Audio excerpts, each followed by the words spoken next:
Hello everyone, this is Mansi representing in RK9। I hope आप लोग अच्छे होंगे और चैप्टर की सीरीज को एंजॉय कर रहे होंगे। तो चलिए चैप्टर की सीरीज को कंटिन्यू करते हैं। सेशन स्टार्ट करने से पहले मैं आप लोगों को बता दूं, आज का सेशन बहुत बहुत इंपॉर्टेंट होने वाला है। जस्ट बिकॉज इस सीरीज में हम बहुत से मेजर टॉपिक्स कवर करने वाले हैं जो हमारे एग्जाम पॉइंट ऑफ व्यू से बहुत बहुत इंपॉर्टेंट है। So without wasting time, let's start the session. Now, start with the one of the most important topic, that is the insurance sector. जी बिल्कुल, हमने एक बार डिस्कस की थी कि the growth of the financial market mainly covered by the three sector. First one is banking sector, second one is mutual fund sector, and third one is insurance sector. हमने banking sector और mutual fund sector को बहुत अच्छे से समझा. Now comes to the insurance sector. So please please pay attention.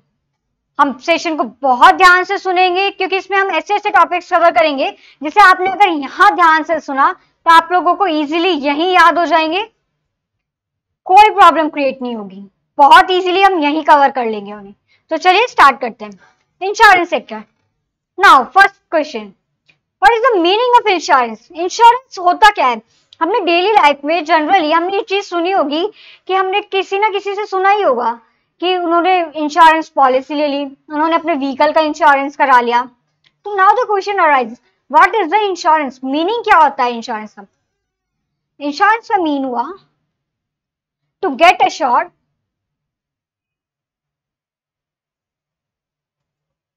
From any financial loss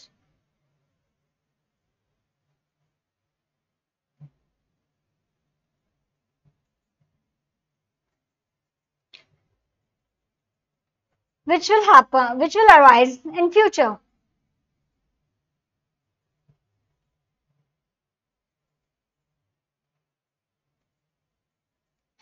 insurance का mean क्या हुआ कि हमने पहले से ही कोई फ्यूचर में कोई हैपनिंग होने वाली है, कोई कंटिंजेंसी या कोई प्रॉब्लम क्रिएट होने वाली है फ्यूचर में, फाइनेंशियल लॉस होने वाला है हमें फ्यूचर में, उसके लिए हमने अभी से प्लान किया, अभी से उसके लिए अश्योर्ड हुए. अश्योर्ड कैसे हुए?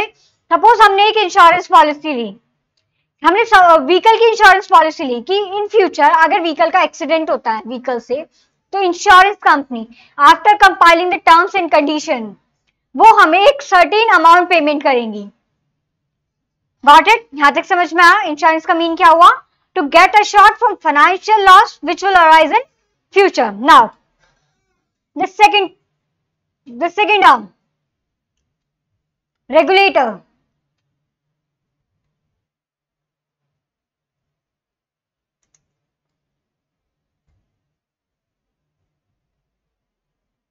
Insurance, regulatory and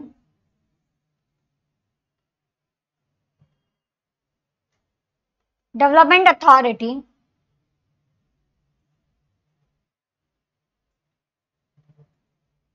of India. Insurance sector का रेगुलेटर कौन हुआ? इंश्योरेंस सेक्टर का insurance regulatory and development authority of India. Insurance regulatory and development authority of India covered under the jurisdiction of Ministry of Finance. Again, Ministry of Finance.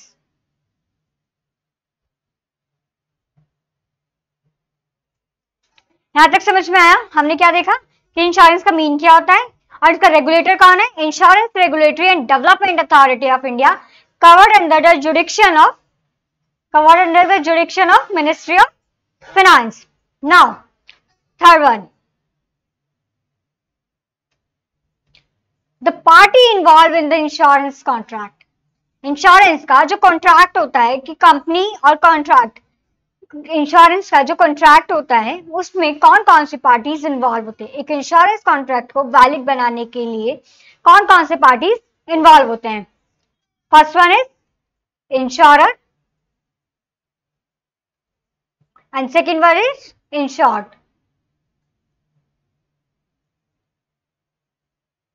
Means the person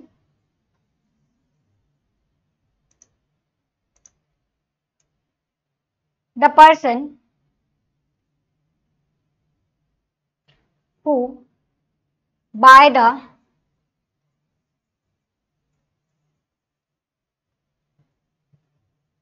insurance policy. An insurer who provides insurance policy. हमने अब तक क्या समझा कि insurance का mean क्या होता है. इसका रेगुलेटर है insurance regulatory and development authority of the India, covered under the jurisdiction of ministry of finance.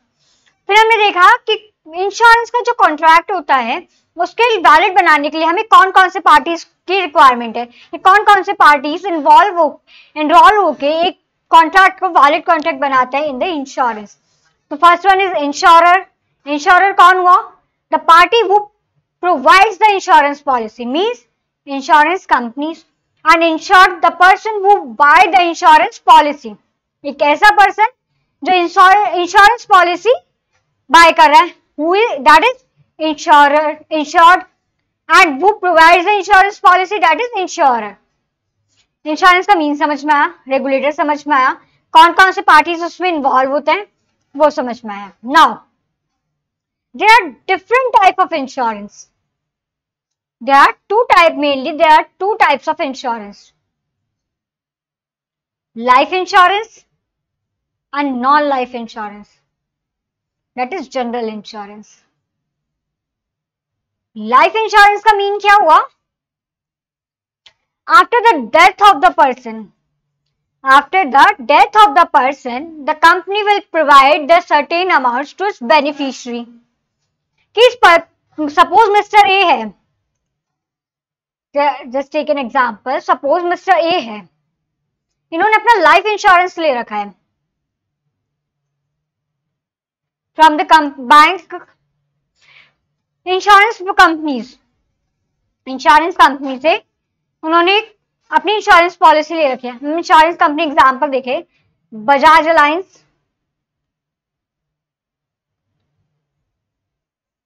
Insurance limited,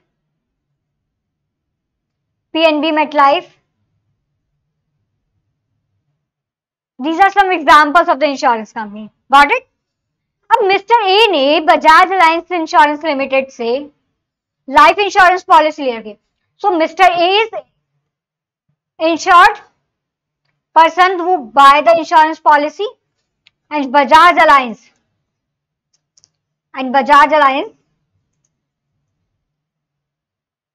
is insurer who provides the insurance policy. Alright?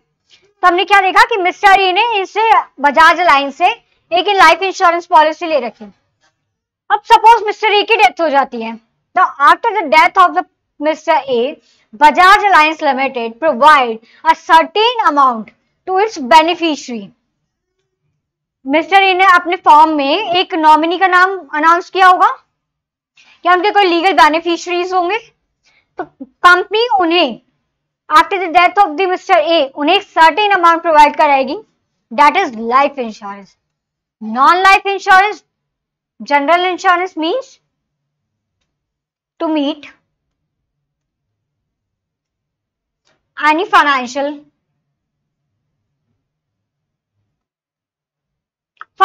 किसी भी फाइनेंशियल लॉस के लिए हमने इंश्योरेंस लिया. आज के टाइम पे तो हम मोबाइल का भी इंश्योरेंस करा सकते हैं, हमने व्हीकल का इंश्योरेंस करा लिया. ठीक है, समझ में आया? There are two type of insurance, life insurance and the non life insurance. अब इंश्योरेंस की बात हम करें तो इंश्योरेंस की पॉलिसीज को लेके इतनी लोगों में अवेयरनेस नहीं है, except this metro cities and highly developed cities. जो रूरल एरियाज हैं, अंडर डेवलपमेंट एरियाज हैं, उन लोगों को इंश्योरेंस की इतनी नॉलेज नहीं है, उन्हें इंश्योरेंस पॉलिसीज इतनी प्रोवाइडेड नहीं है. लेकिन फिर भी इन द लास्ट ईयर्स जब इंश्योरेंस की उन लोगों के बीच में अवेयरनेस बढ़ी, लोगों को उनके बेनिफिट्स दिखने लगे, तो in the life insurance there is increase in the investment in the life insurance, that is 11 to 12%, and in the general insurance 18%.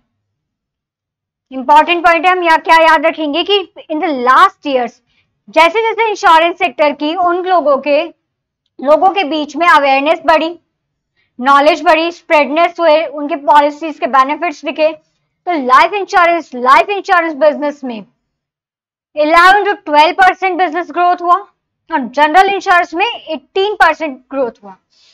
अब इंश्योरेंस सेक्टर हमने देखा फाइनेंशियल मार्केट की ग्रोथ के लिए बहुत इंपॉर्टेंट है, बट हाउ? इंश्योरेंस सेक्टर में पैसा आया, इंश्योरेंस पॉलिसी परचेज की किसी पर्सन ने, इंश्योरेंस सेक्टर में पैसा आया, इसे फर्दर फाइनेंशियल मार्केट में प्रोवाइड किया, जिससे business organisation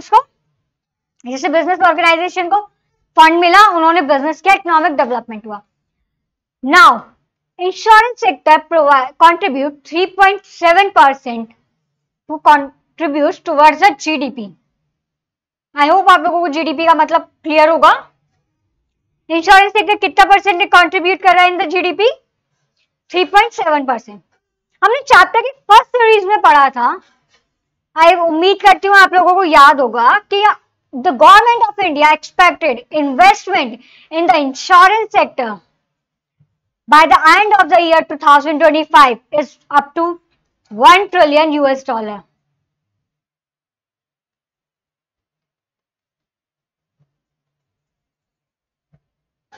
By the end of the year 2025, government of India क्या एक्सपेक्ट कर रहा है? Investment in the insurance sector $1 trillion US in by the end of the 2025। यही रुकेंगे। हमने अब तक क्या देखा? एक बार से हम सारी चीज रिवाइज करेंगे जो हमने अब तक देखी। इंश्योरेंस का mean to get assured from the financial loss which will arise in future. ठीक है। Regulator, insurance regulatory and development authority of India covered under the jurisdiction of the ministry of finance. Insurance के लिए कौन कौन सी parties की requirement है? Insurer who provides the insurance policy, insured who bye the insurance policy. There are two type of insurance, life insurance, non-life insurance means general insurance. In the last year, general insurance में के business में कितना growth हुआ? 18%. In the life insurance, 11 to 12%. ठीक है। GDP की तरफ कितना परसेंट contribute करता है? 3.7%. गवर्नमेंट ऑफ इंडिया कितना एक्सपेक्ट करके चल रहा है investment in the insurance sector by the end of year 2025 is $1 trillion US। I hope यहां तक समझ में आएगा। ऑलराइट, अब चलिए आगे बढ़ते हैं। अब हम देखते हैं कि इंडिया में at present how many insurance companies are still existed in India? There are 57 insurance companies. 57 insurance companies, out of which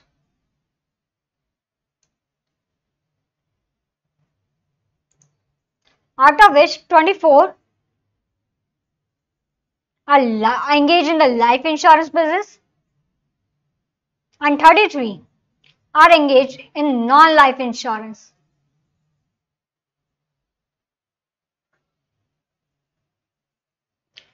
Out of 24, there are only one is public sector and there are 6 public sector.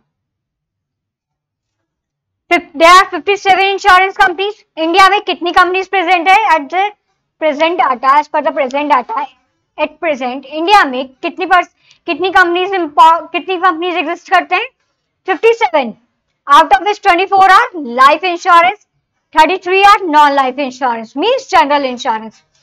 After 24, there are only one, that is Life Insurance Corporation of India. There's only one public sector. Public sector का means क्या हुआ? Which is owned and controlled by the government of India. And out of 33, there are 6 public sector companies. 6 public sector insurance companies. I hope यहाँ तक आप लोगों को समझ में आया होगा।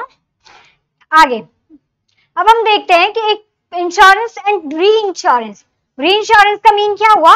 जब हमने ऑलरेडी इंश्योरेंस ले रखा है उसको हमने फर्दर इंश्योरेंस कराया, उसे हमने बिल डिस्काउंट कराया, उसे हम री डिस्काउंट करा लेते हैं बैंक से, उसे हम री डिस्काउंट करा लेते हैं। तो री इंश्योरेंस का मीन क्या हुआ? जो ऑलरेडी हमने इंश्योरेंस ले रखा था उससे फर्दर हमने इंश्योरेंस पॉलिसी क्लेम की, उस पर फर्दर इंश्योरेंस पॉलिसी हमने क्लेम की। So in India, there is only one company which is engaged in the reinsurance business, that is General Insurance Corporation of India.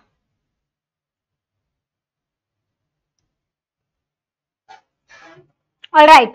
Now, one of important term, the person involved in the insurance business. ये paragraph हमने पढ़ लिया, आप लोग हमने discuss कर लिया, आप लोग इजीली रीड करना. Other stakeholders in the Indian insurance market include agents, whether individual or corporate. Agents को हमने देखा होगा कि कुछ पर्सन डोर टू डोर हमें इंश्योरेंस पॉलिसी या इंश्योरेंस पॉलिसी प्रोवाइड कराने आते हैं, तो दैट आर एजेंट्स. ब्रोकर्स, हमने सिक्योरिटीज मार्केट में ब्रोकर्स का मीन समझा होगा, हमने बहुत अच्छे से ब्रोकर का मीन समझा था. आई होप आप लोगों को याद होगा. सर्वेयर्स, ऐसे लोग जो मार्केट में सर्वे करते हैं कि कितने परसेंट पब्लिक ने, कितने परसेंट लोगों ने इंश्योरेंस पॉलिसी ले रखी है या नहीं ले रखी है, व्हाट आर द रीजंस जिसमें इंश्योरेंस पॉलिसी लेना लोग पसंद नहीं करते. And third party administrator servicing health insurance claims, mainly these are banks. Third party administrator means जो इस बिजनेस को मैनेज करते हैं, मेनली दीज आर बैंक्स. तो आई होप यहां तक आप लोगों को समझ में आएगा. Now comes to the government initiatives. ये पैराग्राफ हमने डिस्कस कर लिए, आप लोग इसे इजीली रीड कीजिएगा. अगर कोई भी प्रॉब्लम हो, you can easily put your queries. Now comes to the government initiatives. अब हम एक पहले की बात करें तो इंडिया में, पहले की बात करें इंडिया में और आज भी इन the rural areas, under development areas, insurance sector की इतनी अवेयरनेस नहीं है, इंश्योरेंस सेक्टर के बेनिफिट्स लोगों को नहीं पता. तो गवर्नमेंट ऑफ इंडिया ने क्या सोचा कि इस इंश्योरेंस सेक्टर को बूस्ट करने के लिए, आगे बढ़ाने के लिए उन्होंने बहुत से इनिशिएटिव्स लिए. Now discuss. The government of India has taken a number of initiatives to boost the insurance industry. Some of them are as follows. In September 2018, National Health Protection Scheme was launched under Ayushman Bharat. Scheme का नाम हम याद रखेंगे, National Health Protection Scheme under Ayushman Bharat, to provide coverage of rupees 5 lakh, that is 7,723 US dollar to more than 100 million vulnerable families. The scheme is expected to increase penetration in health insurance from 34% to 50%. मतलब government of India ने एक scheme launch की, national health protection scheme under Ayushman Bharat, with the providing fund of rupees 5 lakh with the target of 100 million families. उसका main objective क्या था? To increase the health insurance from 34% to 50%. ध्यान से याद करेंगे, हमने क्या समझा कि in September 2018 government of India ने एक स्कीम लॉन्च की, that is national health protection scheme under Ayushman Bharat to provide a fund of rupees 5 lakh with a target of 100 million families to increase the health insurance sector from 34% to 50%. Got it?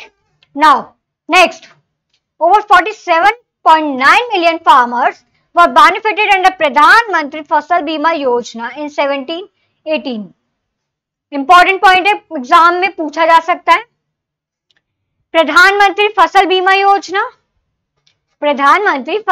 योजना इन 2017-18 कितने farmers को target किया? 47.9 million farmers. प्रधानमंत्री फसल बीमा योजना क्या हुआ कि जो फार्मर्स होते हैं, उनको जो एग्रीकल्चर प्रोड्यूस करते हैं, उस पे उन्हें इंश्योरेंस प्रोवाइड कराना. कि हमने देखा कि फार्मर्स, हमारे इंडिया में फार्मर्स बहुत परेशान है. कई बार फ्लड आ जाता है, कई बार ड्राई हो जाता है. तो इन चीजों से उन्हें बचाने के लिए अंडर प्रधानमंत्री फसल बीमा योजना in 2017-18 with a target of 47.9 million farmers, government ने फार्मर्स को प्रोटेक्ट किया. The Insurance Regulatory and Development Authority of India, which is the regulator of the insurance sector covered under the jurisdiction of Ministry of Finance, plan to issue redesign initial public offering guidelines for insurance companies in India which are looking to divest equity through IPO route. I hope आप लोगों को initial public offering का mean पता होगा. हमने discuss किया था initial public offering का मीन क्या होता है कि फर्स्ट टाइम कोई कंपनी पब्लिक से from the public money raise कर रहा है. Public company first time public से मनी रेज कर रहा है. ठीक है, तो insurance regulatory and development authority ने क्या किया, एक redesign policy.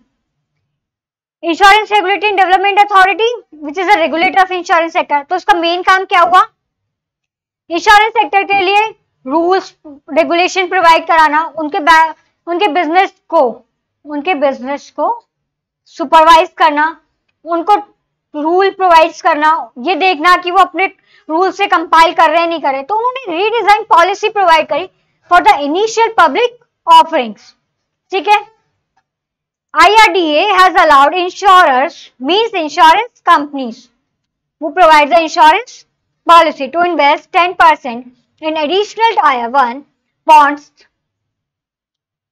that are issued by banks to augment their Tier 1 capital in order to expand the pool of eligible investors for the banks. IRDA ने के पहले तो क्या किया, इनिशियल पब्लिक ऑफरिंग के लिए गाइडलाइंस इश्यू किए. उसके बाद इंश्योरेंस पॉलिसी के लिए क्या किया कि वो अपना 10% बॉन्ड्स में इन्वेस्ट कर सकते हैं. Bond is a secured instrument which is issued by the bonds. कौन इश्यू करता है, बैंक्स. तो बॉन्ड्स किस पे, IRDA ने क्या बोला कि बॉन्ड्स में इन्वेस्ट कर सकते हैं अप टू 10%. मेन मोटिव क्या था कि जो बैंक्स हैं उनके लिए eligible investor, they are increase in the number of eligible investor for the banks. अब तक हमने गवर्नमेंट ऑफ इनिशिएटिव्स में क्या देखा कि in September 2018 national health protection scheme under Ayushman Bharat provided a fund of rupees 5 lakh with a target of 100 million families to increase the health insurance from 34% to 50%. उसके बाद हमने क्या देखा, प्रधानमंत्री फसल बीमा योजना under in year 2017-18 for 47.9 million farmers. Insurance regulatory और डेवलपमेंट अथॉरिटी ने IPO के लिए रिवाइज्ड गाइडलाइन इशू किए. उसके बाद उन्होंने इंश्योरेंस कंपनी के लिए ये अलाउ किया कि वो 10% तक बॉन्ड्स में इन्वेस्ट कर सकते हैं. Now comes to the major events in the journey of insurance sector. अगर हम इंडिया में बात करें तो in India in 1818 there was first insurance companies. First insurance company India में कब एस्टेब्लिश हुई, इन ईयर 1818. ठीक है, हम बहुत पीछे नहीं जाएंगे, हम मेजर इंश्योरेंस सेक्टर के हिस्ट्री को डिस्कस करेंगे. इन year 1956 to 1972 all life insurance companies were nationalized to form LIC in 1956 to increase penetration and protect policyholder from mismanagement.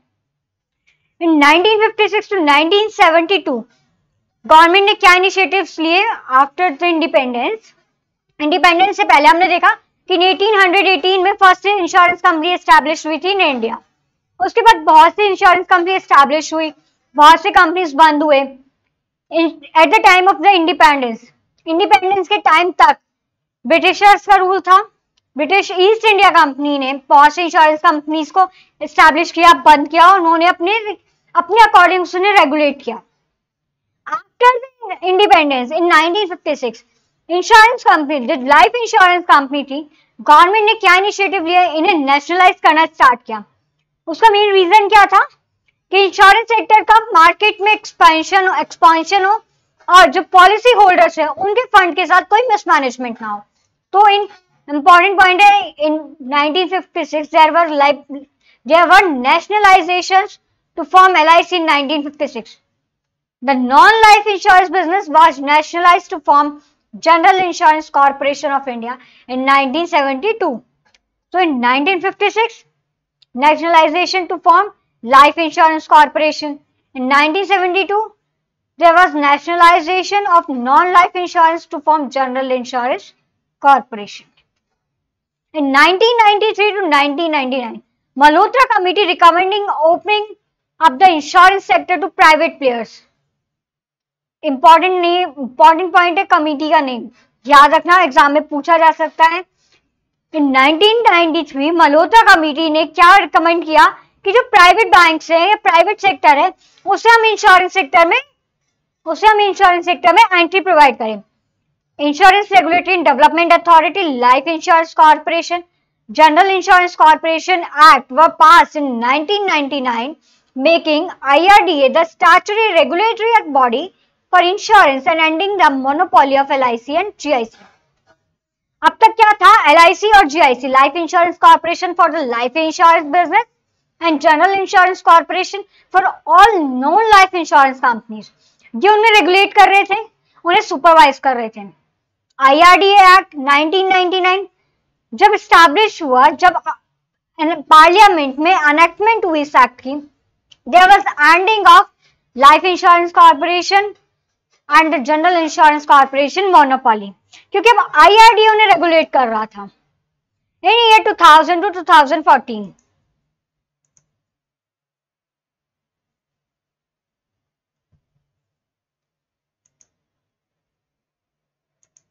in 1991 there was liberalization policies.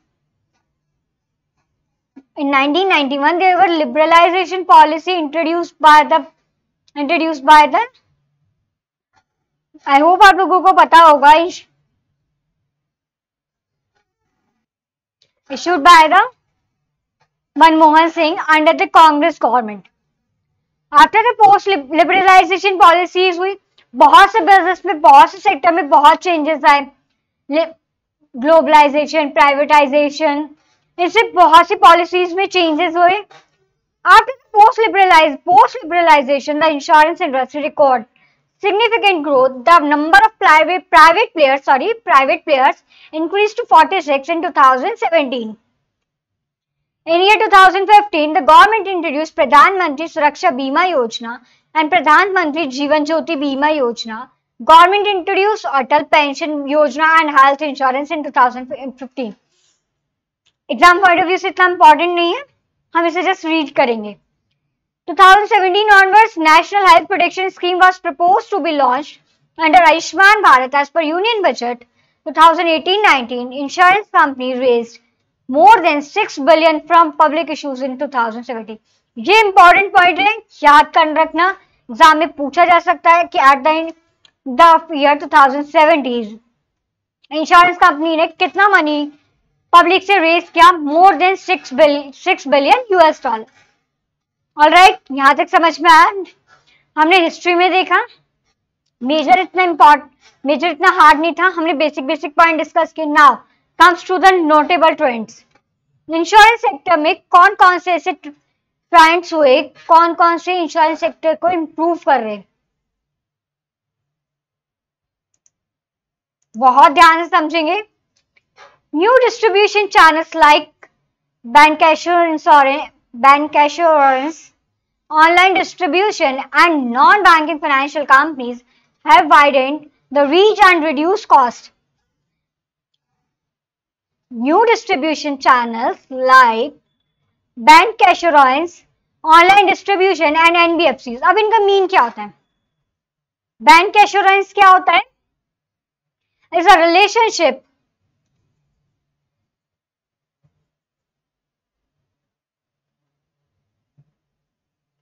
between banks and insurance companies. Bank assurance का mean क्या होता है कि relationship होता है bank और insurance company के बीच में। इनका मेन बिजनेस, इनका मेन काम क्या होता है, मेन बिजनेस क्या होता है? To sell the insurance product, to sell the insurance products.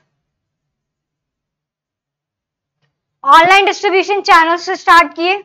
NBFC, non banking financial company, हमने डिस्कस किया नॉन बैंकिंग फाइनेंशियल कंपनी क्या होता है। They are not banks but they provide banking facilities. Firms are tied up with local NGOs to target liquidative rural markets. NGOs को target किया, non government organisations. इनका mean इनका main motive क्या होता है? To help the weaker section of the society. इनका business करने का मेन मोटिव प्रॉफिट अर्न करना नहीं होता, इन्हें सोसाइटी को हेल्प करना होता है। In October 2018, Indian e-commerce major Flipkart entered the insurance space in partnership with the Bajaj Alliance to offer mobile insurance. हमने e-commerce को इंश्योरेंस सेक्टर में entry the. Amazon India is also expected to enter the insurance market as an agent. Indian Post Payment Banks आप लोगों को याद होगा, covered under the Department of Post, Telegrams. Also partner with the Bajaj Alliance to distribute their products. Over the years, share of private sector in life insurance segment has grown around 2% in financial year 3 and 31.8% in financial year 19. Important point है exam point से, exam point of view से ये point बहुत important है। अब तक हमने point discuss किया, ऑनलाइन चैनल स्टार्ट किए, एनजीओस को टारगेट किया to provide the facilities to the rural market areas. E commerce को स्टार्ट किया, ई कॉमर्स को इंश्योरेंस सेक्टर में एंट्री देना स्टार्ट किया। पोस्ट पेमेंट बैंक ने पार्टनरशिप की with the Bajaj Allianz which is the insurance companies. फिर हमने देखा 2% in financial year 3 which is increase to 31.8% in financial year 19। Alright, यहां तक समझ में आया होगा I hope.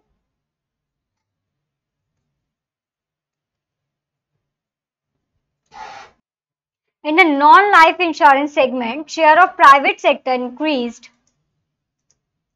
to 55.70% in financial 20 from 14.5% in financial year 4. Non-life insurance business में in financial year 4 14.5%, which is increase in financial year 20 up to 55.70%. The life insurance sector has witnessed a launch of innovative products such as unit-linked insurance plans. Unit-linked insurance plans क्या होता है? ये ऐसे plans होते हैं जो insurance के साथ साथ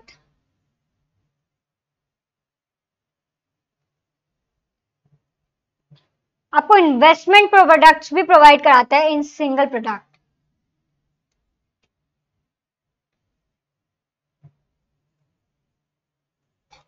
लाइफ इंश्योरेंस सेक्टर ने क्या किया? इनोवेटिव प्रोडक्ट्स लॉन्च किए, तो जिसमें क्या हुआ? यूनिट लिंक्ड इंश्योरेंस प्लान, ऐसे प्रोडक्ट लॉन्च किए जो आप लोगों को, जो एक ही प्रोडक्ट्स में आपको इंश्योरेंस और इन्वेस्टमेंट प्रोडक्ट्स दोनों के बेनिफिट्स प्रोवाइड करा रहा है। Other traditional product have been customised to meet specific needs of Indian consumers. Large insurers continue to expand, focusing on cost rationalization and aligning business model to realize reported embedded value. Embedded value means market value of future profit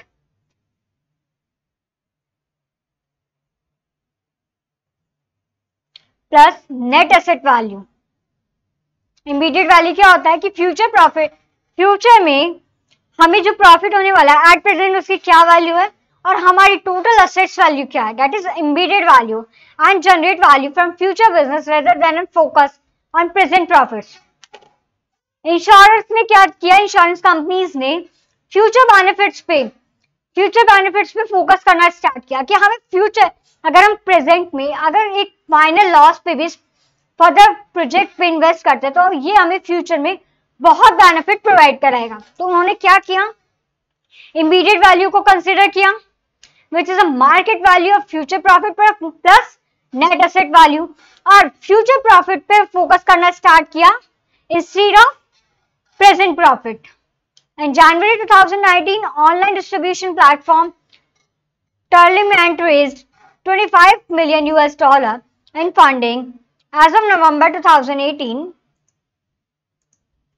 HDFC ERGO is in advanced talk to acquire Apollo Munich Health Insurance at a valuation of 26 crore rupees, that is $370.5 million. हमने insurance sector में notable trends को देखा, insurance sector को समझा, उसका regulator को समझा, कौन कौन से पार्टीज इन्वॉल्व होते हैं, इंश्योरेंस कितने टाइप्स का होता है, कितनी कंपनीज एट प्रेजेंट है। आई होप यहां तक आप लोगों को समझ में आया होगा। Now move to the next topic. ये ऑलरेडी हमने डिस्कस किया है, हमने इसमें बहुत सी चीजें जो हम ऑलरेडी डिस्कस कर चुके हैं, आप लोग उसे इजीली रीड करिएगा। कोई भी क्वेरीज हो आप डेफिनेटली आप लोग उसे पूछ सकते हैं। Now comes to the next topic, that is industrial finance corporation of India and small industries development bank of India. ये हम एग्जाम पॉइंट ऑफ व्यू से देखे थे, बहुत इंपॉर्टेंट है, इसे हम बहुत ब्रीफ में समझेंगे। Industrial development corporation of India, इसका मीन क्या होता है? हम at the time of independence, हम अगर इंडिपेंडेंस के टाइम की बात करें, कैपिटल मार्केट, सिक्योरिटीज मार्केट इतना डेवलप नहीं था जो इंडस्ट्रीज के डेवलपमेंट के लिए एक लार्ज फंड प्रोवाइड करा सके। इंडिपेंडेंस के टाइम पे कैपिटल मार्केट, सिक्योरिटीज मार्केट इतना डेवलप नहीं था जो इंडस्ट्रीज के डेवलपमेंट के लिए एक लार्ज अमाउंट में फंड प्रोवाइड कर सके। तो गवर्नमेंट ने क्या इनिशिएटिव लिए? एक एक्ट एस्टैब्लिश किया, इंडस्ट्रियल डेवलपमेंट कॉर्पोरेशन, एक रेगुलेटरी बॉडी एस्टैब्लिश की, industrial development corporation of India, जिसका मेन ऑब्जेक्टिव क्या था? मेन ऑब्जेक्टिव क्या था कि इंडस्ट्रीज को फंड प्रोवाइड कराना, इंडस्ट्रीज को मेन फंड प्रोवाइड कराना जिससे इंडस्ट्रीज फर्दर बिजनेस कर सके, फर्दर ग्रोथ हो सके। ठीक है, industrial development corporation of India का मीन समझ में आया? इसे हमें इतना ही समझना है, इतना इंपॉर्टेंट नहीं है, फिर भी हम जस्ट इसे हम रीड कर जरूर कर लेंगे। इसे आप लोग रीड कर जरूर कर लेना, इतना इंपॉर्टेंट नहीं है, इसे हम इतना ही समझेंगे कि इंडिया में जो market, securities market, capital market इतना डेवलप नहीं था, तो गवर्नमेंट ने इनिशिएटिव लिया, industrial development corporation of India को एस्टैब्लिश किया, जिससे वो इंडस्ट्रीज के डेवलपमेंट के लिए फंड प्रोवाइड करा सके, उन्हें रेगुलेट कर सके, उन्हें सुपरवाइज कर सके। Now second one is small industries development bank of India. इसका मीन क्या हुआ? स्मॉल इंडस्ट्रीज,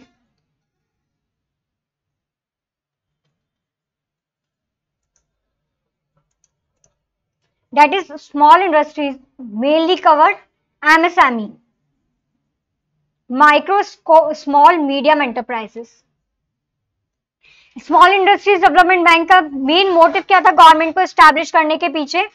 कि जो माइक्रो, स्मॉल, मीडियम एंटरप्राइजेस हैं, माइक्रो, स्मॉल, मीडियम एंटरप्राइजेस हैं, उन्हें इजीली फंड प्रोवाइड हो सके, वो फर्दर बिजनेस कर सके, वो भी इकोनॉमी में अपना कंट्रीब्यूशन कर सके। नाउ द क्वेश्चन अराइज कि हम ये डिसाइड कैसे करेंगे कि माइक्रो है, स्मॉल है, मीडियम है, एक एंटरप्राइज है, हम ये डिसाइड कैसे करेंगे कि माइक्रो एंटरप्राइजेस, स्मॉल एंटरप्राइजेस है, मीडियम एंटरप्राइजेस है? गवर्नमेंट ने उसके लिए एक क्राइटेरिया प्रोवाइड किया।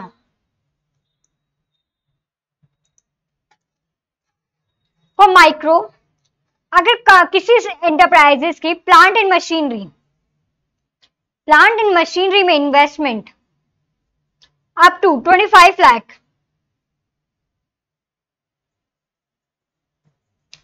up to 25 lakh है, that is micro enterprise। अगर किसी इंडस्ट्रीज की, जस्ट अ मिनट, मैं उसे यहां लिखती हूँ, आप लोगों को इजीली समझ में आएगा।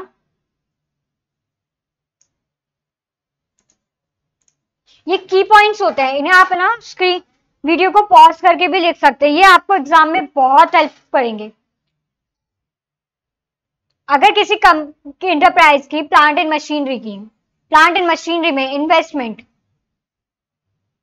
अप टू 25 लाख है, दैट इज माइक्रो एंटरप्राइजेस। अगर किसी एंटरप्राइज की more than 25 lakh but up to 5 crore, up to 5 crore, that is small enterprise, and medium more than 5 crore but up to 10 crores। क्या समझा हमने कि micro enterprises investment in the plant in machinery up to 25 lakh, small more than 25 but up to 5 crore, medium more than 5 crore but up to 10 crore. एक criteria तो ये हुआ, small, medium और micro देखने डिफरेंशिएट करने के लिए एक क्राइटेरिया तो ये होगा कि प्लांट एंड मशीनरी में कितना इन्वेस्टमेंट है एंटरप्राइजेस का। Now second criteria is investment in equipment. वो आप लोगों ने नोट कर लिया होगा, नहीं तो आप स्क्रीन को पोस्ट करके भी आप इसे नोट कर सकते हैं। इक्विपमेंट में कितना इन्वेस्टमेंट है? Micro up to 10 lakh, small more than 10 lakh, up to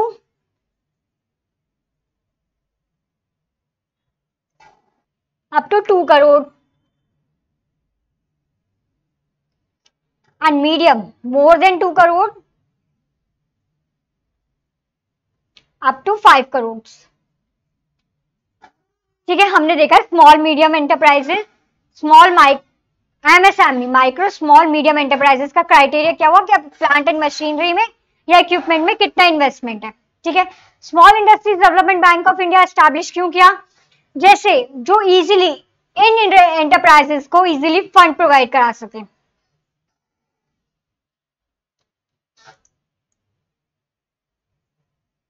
alright, यहां तक समझ में आया होगा, मैं उम्मीद करती हूँ यहां तक आप लोगों को समझ में आया होगा। ये टॉपिक इतना इंपॉर्टेंट नहीं है, इसे हमें इतना ही समझना है, फिर भी आप लोग इसे रीड जरूर कर लेना और कोई भी क्वेरी हो आप आराम से पूछिए, आपको डेफिनेटली उसका रिस्पॉन्स मिलेगा। Now move to the next topic, that is very important and interesting topic, that is non-banking financial companies. Non-banking financial companies. Non-banking financial companies होता क्या है? They provide the banking facility but they are not a bank. क्या मतलब कि bank नहीं होते हैं but ये बैंकिंग फैसिलिटीज प्रोवाइड कराते हैं। तो एनबीएफसी का मीन क्या हुआ? NBFC is a company registered under the Companies Act 2013 or earlier enactment or any earlier enactment which is engaged in the business of loan advances, acquisitions of shares, stocks, securities issued by government or the local authority, hire purchase, insurance business, chit business। किसमें engage होते हैं ये? Loan provide कराने में, money accept deposit accept करने में, loan advances के business में, या acquisition of shares, bond, stock, debentures या other government securities, hire purchase lease, chit business. इन बिजनेस में ये एंगेज होते हैं but not engage in the agriculture, industrial and acquisition और any other facility towards the immovable property. मतलब इनका main business क्या हुआ? लोन एडवांसेस, एक्विजिशंस करना, गवर्नमेंट सिक्योरिटीज एक्वायर करना, hire purchase, chit business, but they are not involve in any business like agriculture, industrial and purchase और sale of any other facility of immovable property. मतलब NBFC का main function होता है कि loan advances, banking facilities provide कराते हैं but they are not engage in the agriculture, industrial और acquisition of sale purchase of immovable property. यहां तक समझ में आया? नॉन बैंकिंग फाइनेंशियल कंपनीज क्या होते हैं, कैसे कंपनीज होते हैं? ये जो कंपनीज एक्ट में रजिस्टर्ड होते हैं, बैंकिंग फैसिलिटीज प्रोवाइड कराते हैं बट ये बैंक्स नहीं होते हैं, ये बैंक्स नहीं होते हैं। इनका मेन बिजनेस क्या होता है? लोन एडवांसेस, इन एक्टिविटीज में एंगेज होना। अब अभी बैंक्स नहीं होते हैं या बैंकिंग फैसिलिटीज प्रोवाइड कराते हैं, तो इनके बीच में कुछ तो डिफरेंस होगा। बैंकिंग फैसिलिटीज प्रोवाइड कराते हैं तो बैंक्स और एनबीएफसी के बीच में मेन डिफरेंस क्या है? एनबीएफसी डिमांड डिपॉजिट एक्सेप्ट नहीं करता है, एनबीएफसी लेंडिंग एक्टिविटीज में पेमेंट एंड सेटलमेंट सिस्टम में एंगेज नहीं होता है, चेक्स इशू नहीं करता है। ठीक है, क्या समझा हमने अब तक कि एनबीएफसी डिमांड डिपॉजिट एक्सेप्ट नहीं करता है, पेमेंट एंड सेटलमेंट सिस्टम में इन्वॉल्व नहीं होता है, चेक्स इश्यू नहीं करता है, चेकबुक इश्यू करती है ना बैंक, तो एनबीएफसी चेकबुक इश्यू नहीं करता है, ठीक है। एनबीएफसी कवर्ड, एनबीएफसी का जो बिजनेस है covered under the authority, regulatory authority of reserve bank of India. इसका regulatory authority Reserve bank of India. A non-banking financial company is a company registered under the Companies Act 1956, engaged in the business of loan and advances, acquisition of shares, stocks, bond, debentures, securities issued by government or local authority, or other marketable security of like nature, leasing, hire purchase, insurance business, trade business, but doesn't include any institution whose principal business important term है, अभी इसमें हम detail में discuss करेंगे। Is that of agriculture nature, industrial activities, purchase और sale of any good other than securities, providing any service, sale, purchase, construction of removable property.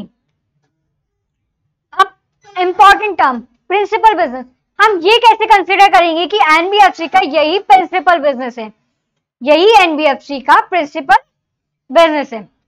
इस चीज को कंसीडर करने के लिए there is a test that is known as 50-50 test. Exam में नहीं पूछा जाएगा, डेफिनेटली नहीं पूछा जाएगा, बट हमारी नॉलेज के लिए इंपॉर्टेंट है। 50-50 टेस्ट का मीन क्या हुआ कि जो टोटल इनकम है वो 50% इसी मेन बिजनेस से आ रही हो इनकम, और जो 50% एसेट्स है उसका टोटल एसेट्स में से 50% एसेट्स इसी बिजनेस में एंगेज हो। प्रिंसिपल बिजनेस कैसे कंसीडर करेंगे हम कि 50% इनकम है, जो टोटल इनकम में से 50% इनकम मेनली इसी बिजनेस से आ रही हो, और जो टोटल एसेट्स है उसमें से 50% एसेट्स किसमें एंगेज हो, इन दीज एक्टिविटीज जो हमने अभी डिस्कस की, that is loan, advances, trade business, hire, purchase, leasing, acquisition of securities. Got it. अब एक दूसरा टाइप आता है रिड्यूसरी एनबीएफसी।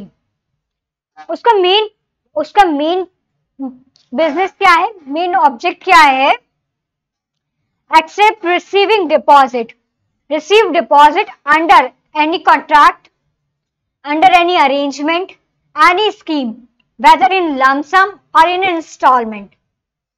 रिड्यूसरी एनबीएफसी का मीन क्या हुआ, ऐसी कंपनी जिसका मेन ऑब्जेक्ट क्या है, डिपॉजिट एक्सेप्ट करना under any scheme, arrangement, under any contract, whether in lump sum payment or in different installments. A non-banking financial institution, which is a company, has a principal business. I hope principal business का mean clear होगा, of receiving deposit under any scheme or arrangement in one lump sum or installment by way of contribution or in any other manner, is also a non-banking financial company, that is reduced NBFCs. Alright, यहां तक समझ में आया,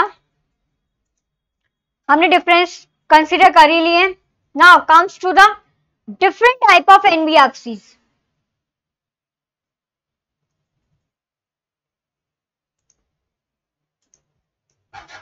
first one is asset finance companies. Asset finance company का main business क्या हुआ, to finance the assets. Asset finance company is a company which is financial institution carrying on its principal business the financing of physical assets, supporting productive economic activities such as automobiles, tractors. Simply हम समझेंगे, asset finance company का main business क्या हुआ, to finance the assets like machines, tractor, engines. इन machines को asset करना means finance करना, ऐसे एसेट्स को फाइनेंस करना is the main business of asset finance company. इसके लिए प्रिंसिपल बिजनेस की बात करें, हमने 50% देखा। To consider the asset finance company there is income arising from total income 60%, no at least 60%, at least 60% income और income arising after the total income, at least 60% income arising from the asset finance business, and that 60%, at least 60% asset out of the total asset should be engaged in the asset finance business. Second one is investment company, means to invest in securities. Acquire करना, securities को acquire करना, investment करना, securities में investment करना. Clear हुआ? Asset finance companies ऐसी company जिनका main business क्या है? To finance the assets like machines, tractor, engines. उसके लिए प्रिंसिपल बिजनेस क्राइटेरिया क्या हुआ? 60%, एटलीस्ट 60% एसेट्स और income. Second one is investment company to having a main business to acquire securities.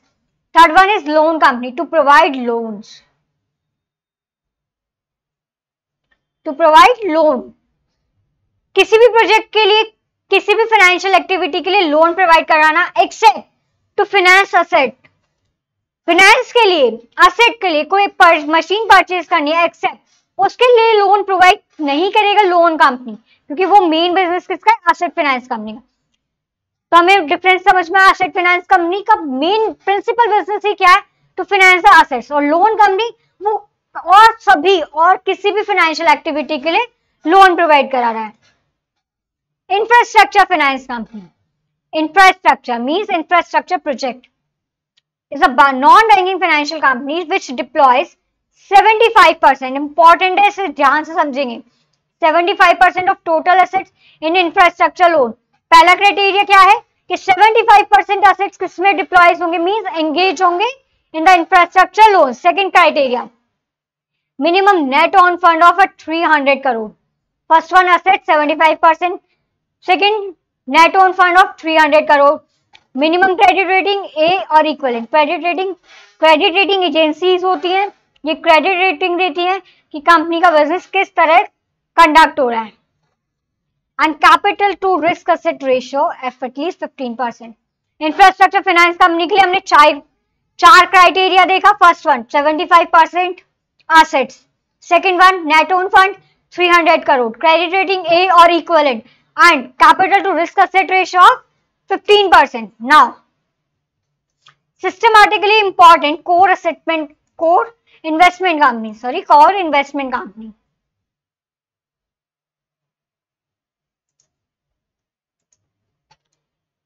ये भी इंपॉर्टेंट है, इसमें भी क्राइटेरिया दिया हुआ है, इसे भी हम बहुत बहुत ध्यान से याद करेंगे.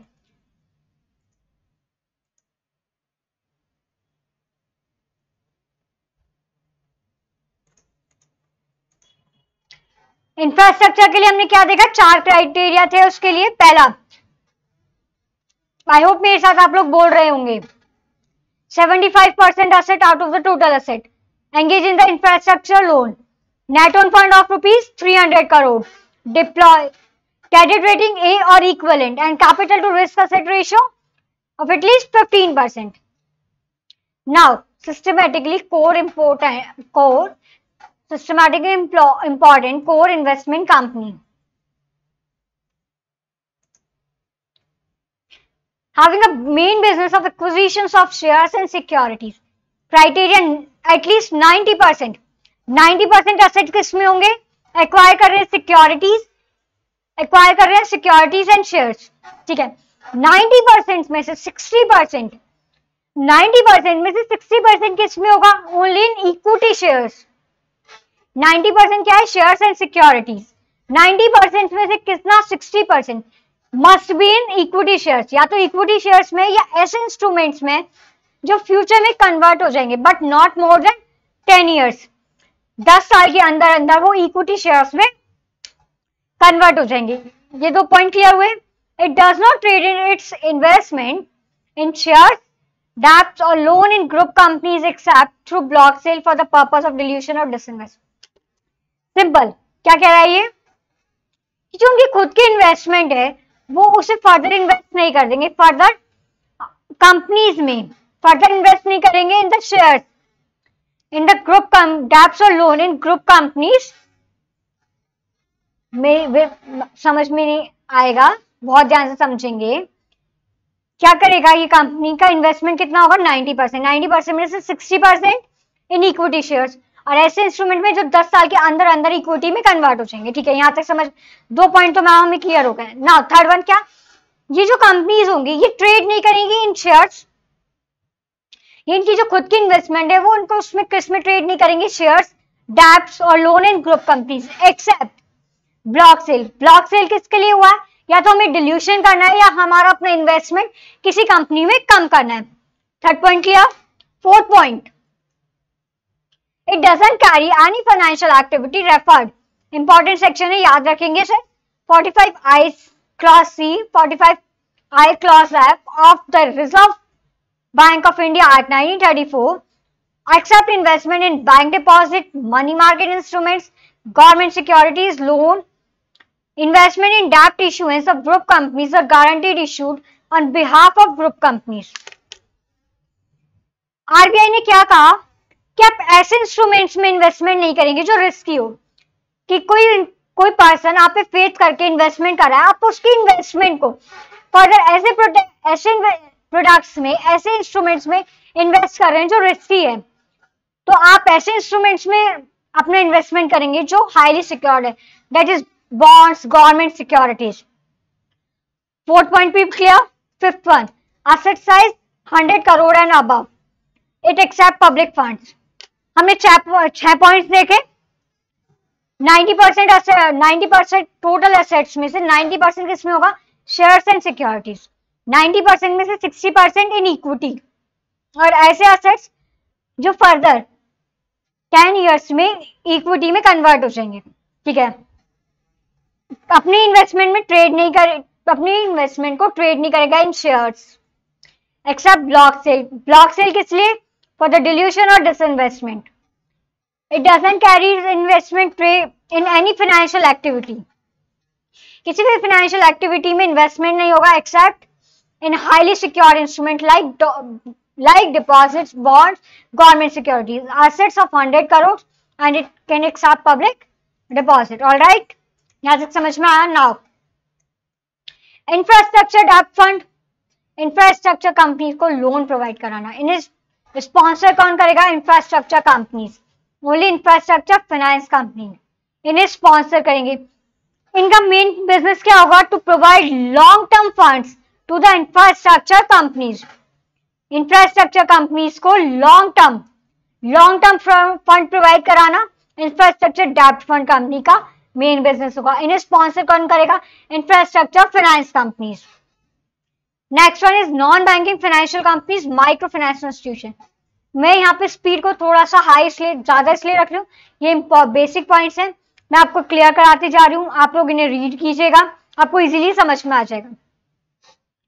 ये मत समझिएगा कि मैम की स्पीड बहुत हाई हो गई, हमें समझ में नहीं आ रहा। आप इजीली से, मैं एक पॉइंट को बहुत अच्छे से क्लियर कर रही हूँ, आपको फिर भी कोई प्रॉब्लम हो तो आप अपने आराम से क्वेरीज को रेज कर सकते हैं पहले, लेकिन आप वीडियो को अच्छे से सुन के अगर तब आप इसे पढ़ने बैठेंगे तो आपको इजीली ये समझ में आ जाएगा। आई गारंटी कि आपको इजीली समझ में आ जाएगा। Now the next one is micro finance institutions. Micro finance का main business, principal business consider करेंगे तो not less than 85% asset in the qualifying asset. अब क्वालिफाइंग असेट्स क्या होता है, उसके लिए इन्होंने क्राइटेरिया प्रोवाइड करा रखा है, हम क्राइटेरिया को ध्यान से समझेंगे।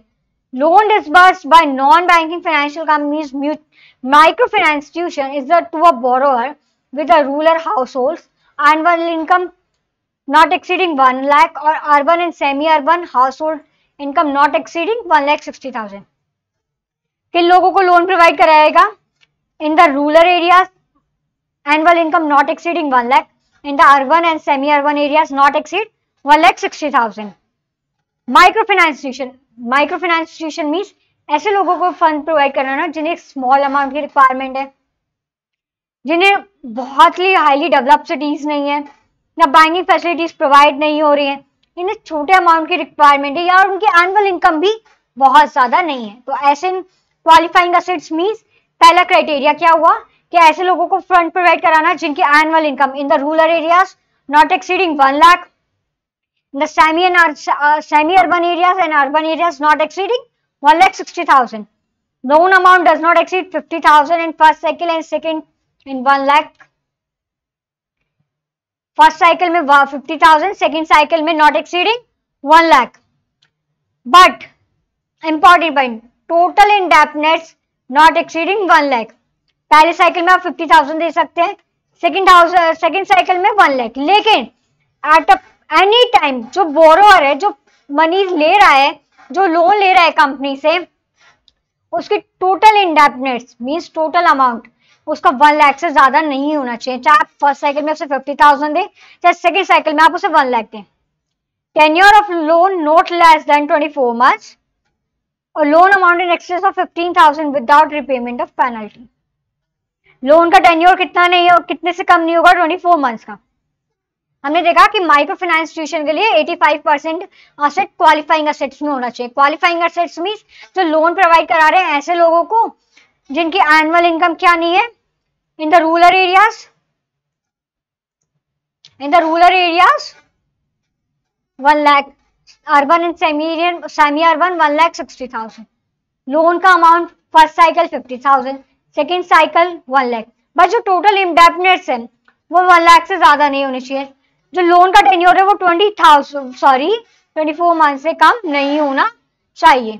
Now comes to the next point, loan to be extended without collateral. Micro finance institution है, अब जिस पर्सन की, हम खुद सोचे, जिस पर्सन की इनकम एनुअल इनकम ही 1 लाख से ज्यादा नहीं है, उसे विदाउट कोलेटरल अगर फंड प्रोवाइड होता है तो वो उसके लिए ज्यादा अच्छा है। तो without collateral aggregate amount of loans for income generation is not less then 50% of the total loans given by mutual micro finance institution. जो माइक्रो फाइनेंस इंस्टीट्यूशन ने लोन प्रोवाइड करा रखा है उसमें से नॉट लेस देन 50% जो fund provide करा रही है वो इनकम जनरेशन के लिए होना चाहिए। एटलीस्ट 50% लोन जो ऐसे लोगों को प्रोवाइड करा रही है वो इनकम जनरेशन के लिए होना चाहिए।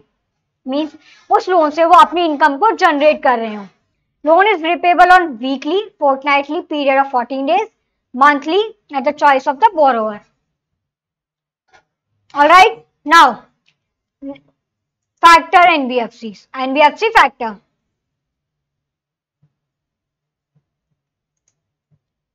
NBFC factor is a non-deposit taking NBFC engaged in the principal business of factoring. Factoring का मेन फैक्टर होता क्या है? फैक्टर का मेन बिजनेस होता है, factor is a third party जिसका मेन बिजनेस क्या होता है, जो बैंक्स के बैड डेब्ट्स होते हैं उन्हें रिकवर करना। अब अगर बैंक से किसी पर्सन ने लोन लिया, उसने उसका लोन को रीपेमेंट नहीं किया तो बैंक को लॉस हुआ। बैंक के लिए वो कैसे ट्रीट होगा? As a bad debts. ये तो नॉर्मल सी बात है कि बैंक को रीपेमेंट नहीं हुआ तो बैंक के लिए वो क्या होगा? एज अ बैड डेब्ट ट्रीट होगा। अब अगर बैंक उस बैड डेब्ट को रिकवर करने के लिए अपना टाइम उसमें एंगेज करेगी या एक बात देखिए कि उसके लिए एक सेपरेट मैनेजमेंट उसे एस्टैब्लिश करना पड़ेगा जो बैड डेब्ट्स को रिकवर करेगा, तो वो बैंक के लिए एक हैक्टिक शेड्यूल हो जाएगा कि वो बैंकिंग बिजनेस भी करें, अब उनके जो बैड डेब्ट्स हो जाए उन्हें भी रिकवर करने के लिए अदर स्टाफ को रिक्रूट करें, अपना टाइम एंगेज करें। तो फैक्टर्स क्या करते हैं?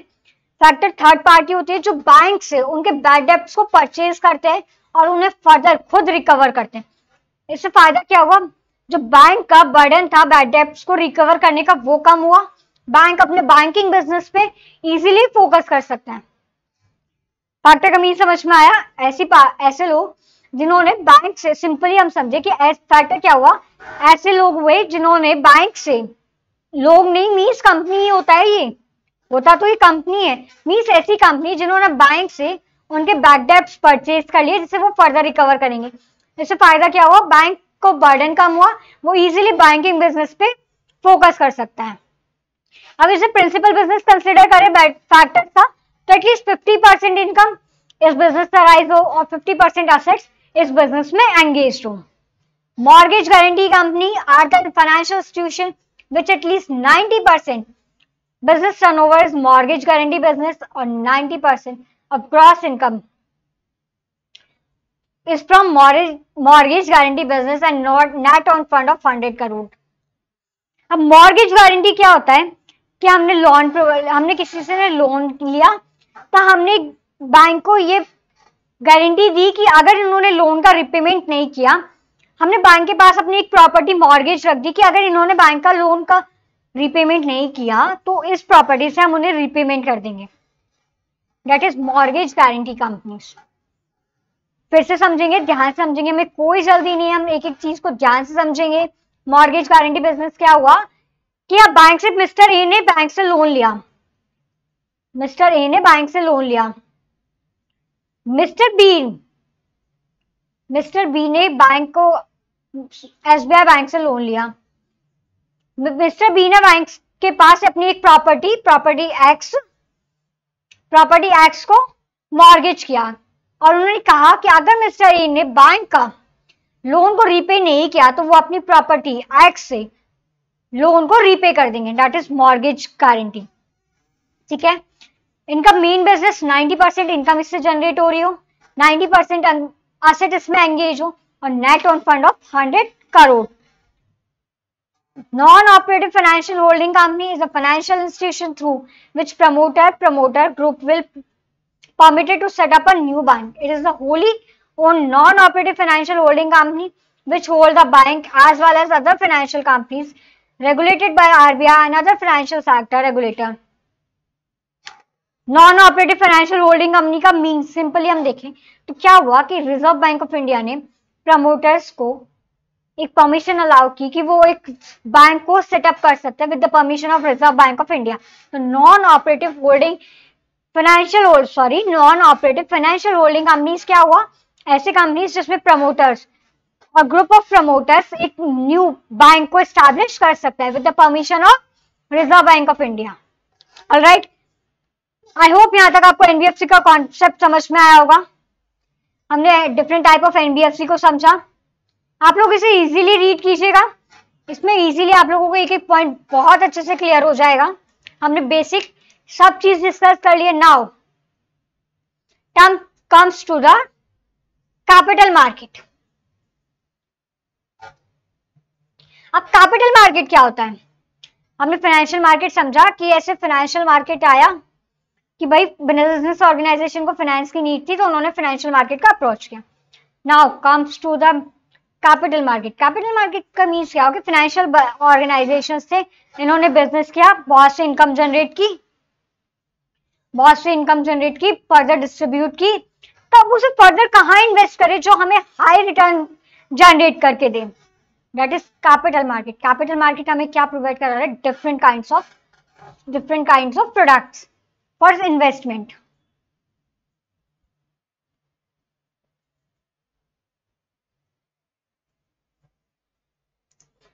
बिजनेस हमने देखा, बिजनेस ऑर्गेनाइजेशंस ने बिजनेस किया, इनकम जनरेट की। अब उन्होंने इनकम जनरेट की तो उन्होंने अपने इनकम को डिस्ट्रीब्यूट किया। अब उन्होंने इनकम तो जनरेट कर ली, अब वो उसे ऐसी जगह इन्वेस्ट करना चाहते हैं जो उन्हें बहुत से बेनिफिट अराइज करके दे, बहुत से फर्दर बेनिफिट्स अराइज करके दे। तो उन्होंने क्या किया? कैपिटल मार्केट जो हमें different type of instruments like shares, debentures उन्हें प्रोवाइड कराना, उन्होंने उसमें इन्वेस्टमेंट करना स्टार्ट किया। Now we will discuss different type of shares. First, equity share capital. Equity share capital का also known as common shares, ordinary shares,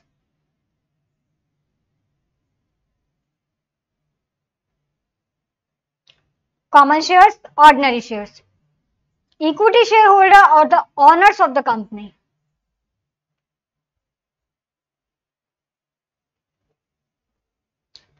equity share capital, equity share holder क्या होते हैं? ये वो लोग होते हैं जो कंपनी को फंड प्रोवाइड कराते हैं। ये ऑनर्स होते हैं कंपनी को। इक्विटी शेयर को हम क्या क्या बोलते हैं? Common shares, ordinary shares.